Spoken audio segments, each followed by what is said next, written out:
Hey guys, it's History Behind the Warrior, and today I'm going to be talking about who I personally believe is going to be in the second Fighter Pack. Now, Fighter Pack 2 is yet to be announced, so everything that I do say here is essentially speculation of what we can get. I've looked into the silhouettes and analysed them, so here's who I personally believe will be there. Now, I'll be going to the very far left of the character select screen, as there are 3 characters there who are obviously blanked out for DLC. I could be wrong and it could be the opposite end, so I will make a follow-up video for this next week discussing the other side. Now, on that note, let's start talking about the silhouettes. And the most obvious one out of all of the bunch here, pretty sure we all know this one. It's obviously Magneto from the X-Men. I mean, come on, Marvel vs. Capcom, get on their level. Hashtag shots fired. No, I'm kidding, this is obviously Black Manta. But when you also take into account the fact that they did change his character model from the early versions of the game, this must be a nod to gear possibilities for him. I would say that this character's appearance as DLC is pretty much guaranteed, and he's been highly requested ever since he featured within Atlantis.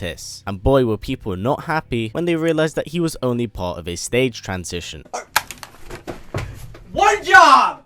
I just want a Black Manta! Now, I do want to say, whilst in the middle of actually filming this video, there's recently been a leak on Xbox saying play as Black Manta in Injustice 2. So yeah, nice one Microsoft, just screwing me good in the middle of my video, even though it was kind of obvious out of the gate. Now, the second one I'm going to talk about here is the female silhouette we see. This woman has a very thin frame and does seem to have clawed hands. Many people do believe that this is in fact Raven, but I personally believe that this is Enchantress, because if you look at the hair, you can see it's very frail and very brittle. And if we look a tiny bit closer at the top of her head, we can see something that resembles the crescent moon crown, which is in fact something she did wear on her head in the Suicide Squad movie. Now, some of you may think that this is a bit of a far stretch, but do remember, Warner Brothers does want video games to help feed into their movie, as it's a great way of bringing in more people, and DC's comic book universe hasn't been going as well as what they had initially planned. Now, a lot of characters that have featured within the Suicide Squad but are in the Injustice game have taken influence from the main movie, such as the slightly dyed tips from Harley Quinn and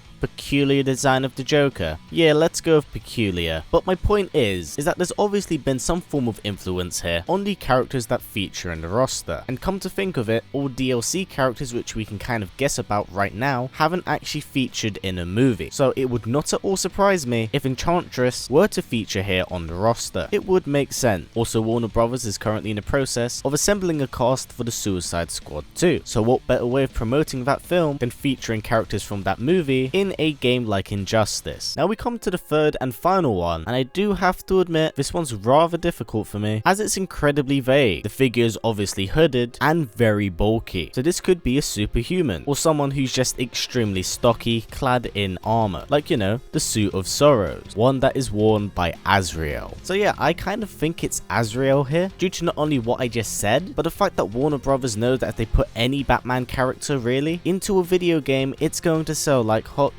So that would seem like the normal approach. But as we know, there's going to be 3 different fighter packs, and in 2 of them we can obviously see that there's going to be a guest character, one that's hinting at Raiden and the current one being Sub-Zero. So could we possibly expect a guest character under this hood? Maybe. For all we could know, this is in fact Spawn. He's only wearing the hood to keep us all guessing at other characters like Azrael. We don't know, and NRS are very good at keeping their mouth shut. Unless you're Microsoft, then you put up everything on your Xbox Live store, you motherfucker. Let me regain my composure. Now, for the time being, I'm going to say it's Azrael, as I feel like me guessing on a guest character is a little bit too far-fetched. But would I be surprised if this wasn't Azrael and someone like a guest character? Absolutely not. So please do keep in mind that behind that silhouette, it can really be anyone. So I'll leave it to all of you people in the comment section below to comment, who do you actually think it is? Do you think it's Spawn, as he's had numerous disguises over the year? Do you think it's Azrael? Maybe even Etrigan with a hoodie? Who knows? Comment down below. I'll also be doing another video next week talking about the opposing end, so please do keep an eye out for that. Now, if you're a fan of King of Fighters and Tekken, I will be covering Geese Howard this Saturday, so please do keep an eye out for that. Now, a friend of mine called Manny has recently started up a YouTube channel where he's currently discussing his favorite anime, his taste, and what he would recommend you to keep an eye out for or to watch. I've left a link for his channel in the description below, so please do click on it and do sub to him. Show him some love for me, and please support his channel and videos. He's an awesome guy and he does do great content. Now before this video wraps up guys, if possible let's try getting it to about 500 likes. It's a great way of supporting this channel as YouTube is still suffering from its adpocalypse. So by giving it a thumbs up it helps out a ton. Now as always guys, please comment, like, subscribe and share this video with everyone you know. Please take care and I'll see you all next time.